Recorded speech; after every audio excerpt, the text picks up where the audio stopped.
Whispers Beneath the Floorboards. The story opens with a recently divorced mother, Susan, and her teenage daughter, Emily, sitting in a rental office. Susan is nervous but hopeful as the rental agent describes a cozy apartment in a good neighborhood with a school nearby. They decide to take it after a quick tour, and soon, they're moving into their new home, excited to start fresh.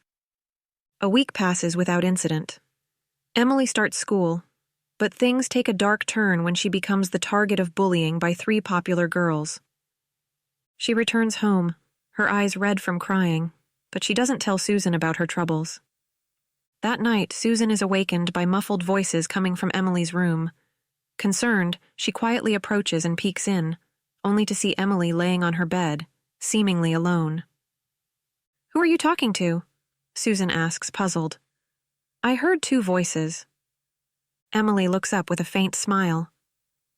"I was talking to Nancy. She lives in the floorboards under my bed." Susan laughs it off, attributing it to a child's imagination, and urges Emily to sleep, though a lingering unease settles in her mind. The next morning, as Emily gets ready for school, she hears Nancy's soft voice from beneath the floorboards. "Don't worry, Emily.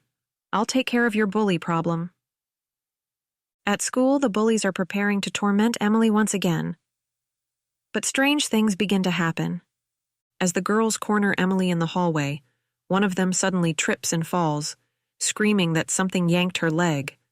Another feels an icy hand grip her shoulder, leaving her shivering uncontrollably. The third girl finds her hair inexplicably tangled and pulled as if by invisible hands. Terrified, the girls flee, leaving Emily alone. She smiles, knowing Nancy has kept her promise. Susan grows increasingly worried about Emily's fixation on her unseen friend. Deciding to investigate, she returns to the rental office and asks the agent about the apartment's history. The agent hesitates but eventually reveals that a teenage Gothic-dressed girl named Nancy lived there years ago. Nancy's mother had died from a sudden illness, and soon after, her stepfather reported her as a runaway. She was never seen again. The revelation sends chills down Susan's spine. Determined to uncover the truth, she waits until Emily is at school and returns home. Armed with a crowbar, she pries up the floorboards beneath Emily's bed. Her worst fears are confirmed when she discovers a hidden compartment containing Nancy's skeletal remains. Overcome with horror, she calls the police. That evening, Susan sits Emily down and gently tells her what she found. She explains that Nancy can now rest in peace, and that they will be moving to a new apartment as soon as possible. Emily listens quietly, nodding in agreement. Susan is relieved, believing her daughter is finally free from Nancy's ghostly influence. The day of the move arrives, and the apartment is eerily quiet as Susan and Emily pack their last belongings.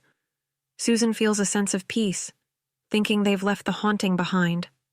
But as they drive away, Emily sneaks a glance at the apartment, her fingers subtly tapping a rhythm on her thigh.